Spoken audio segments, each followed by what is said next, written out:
எல்லோருக்கும் வணக்கங்க. இப்போ சீக்கிரமே வரக்கூடிய திருவாதிரைக்கு ஒரு சூப்பரான களி ரெசிபி தான் இன்றைக்கி செஞ்சு காமிக்க போகிறேன். நான் சொல்கிற அளவுப்படி செஞ்சிங்கன்னா சூப்பராக பர்ஃபெக்டான களி கிடைக்கும். இங்கே நான் 1 கப் போல் பச்சரிசியை நல்லா கழுவி அலசி கொஞ்ச நேரம் உணர வச்சு இப்போ நல்லா பொன்னிறமாக செவக்கு வரைக்கும் வறுத்துக்குவோம்.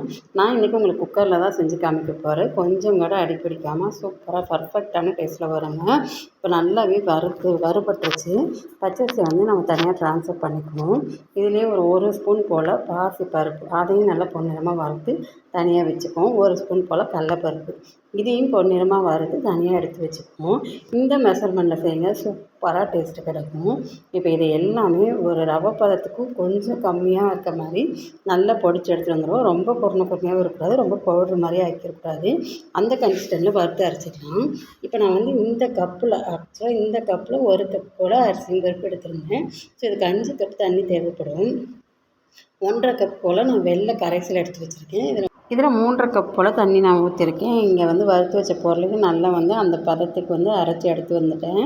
இப்போ இதில் 1 கப் போல் தேங்காய் நிறைய சாப்பிடுவீங்க, நிறையவே போடலாம். இல்லை நெய்யில் வறுத்தும் போடலாம். நான் அப்படியே ஃப்ரெஷ்ஷாகவே போட்டுக்கிறேன் குக்கரில் செய்கிறனால.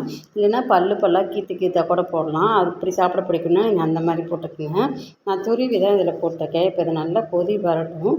கொதி வரும்போது நம்ம வறுத்து வச்சுருக்கோம்னா ரவை பதத்துக்கு அரிசி பருப்பு எல்லாம் அதை கொஞ்சம் கூட கட்டி இல்லாமல் அடுப்பை சிம்மில் வச்சுட்டு நல்லா கிளறி விடுங்க.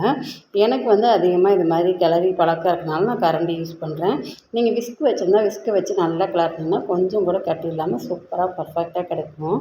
இந்த கன்சிஸ்டன்சி வந்ததுக்கப்புறமா நம்ம கொஞ்சம் போல் வாசனைக்காக ஏலக்காய் தூள் சேர்த்துக்கலாம். நான் ஏலக்காயை மிக்சியில் அரைச்சி பொடி பண்ணி வச்சுருக்கேன். அதையும் இதோடு சேர்த்துக்கிறேன். 2 ஏலக்காய் இதுக்கு கரெக்டாக இருக்கும். அதுக்கப்புறமா நான் வெள்ளைப்பாகு கிடையாது, வெள்ளை கரைசல் தூசி இல்லாமல் வடிகட்டுறதுக்காக கரைச்சி மட்டும் வச்சுருக்கேன். இப்போ வடிகட்டி இதில் சேர்த்துக்கிட்டு நல்லா கிளறி விட்டுருவோம். இந்த ஸ்டேஜ்லையும் கட்டி இல்லாமல் கிளறணும். கட்டி பட்டுச்சுன்னா சாப்பிடும்போது கட்டியாக இருக்கும். அந்த டேஸ்ட்டும் அந்த கன்சிஸ்டன்சியும் கரெக்டாக கிடைக்காது. அதனால் கொஞ்சம் கூட கட்டி போடாமல் நல்லா கிளறி விட்டுக்குங்க. இப்போயும் நீங்கள் விஸ்க் வச்சு கூட யூஸ் பண்ணிக்கலாம். நான் கரண்டிலே நல்லாவே மிக்ஸ் பண்ணிட்டேன். எந்த ஒரு ஸ்வீட் செஞ்சாலும் அந்த ஸ்வீட்டை என்ஹான்ஸ் பண்ணி கொடுக்குறதுக்காக 1 பிஞ்ச் போல் உப்பு சேர்த்துவோம். உப்பு சேர்த்துட்டேன். 1 ஸ்பூன் போல் நெய் நிறைய சாப்பிட்டீங்கன்னா தாராளமாக ஊற்றிக்கலாம். நான் 1 ஸ்பூன் போல் போட்டுருக்கேன், பெரிய டீஸ்பூன் அளவுக்கு. இப்போ பபுள்ஸ் விடும்போது குக்கரை மூடி வச்சுட்டு ஒரே ஒரு விசில் ஹையில், அதுக்கப்புறம் ஒரு 5 நிமிஷம் சிம்மில் வச்சிடணும்.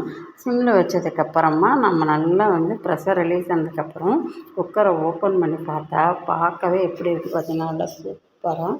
இதில் முந்திரி நான் தனியாக வறுத்து வச்சுருக்கேன். முந்திரி மட்டும் தான் போடணும். இதுக்கு திராட்சை போட தேவையில்லை, அதனால் முந்திரி மட்டும் போட்டிருக்கேன்.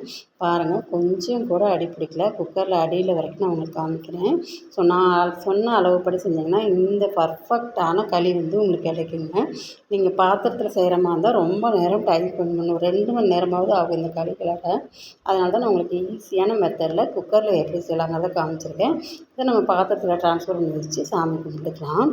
அவ்வளோதாங்க, சூப்பரான திருவாதிரை களி ரெடி ஆயிடுச்சு. நீங்களும் இதே போல் செஞ்சு பாருங்கள். பிடிச்சிருந்தால் லைக் பண்ணி ஷேர் பண்ணி கமெண்ட் பண்ணி மறக்காமல் சப்ஸ்கிரைப் பண்ணிக்கோங்க.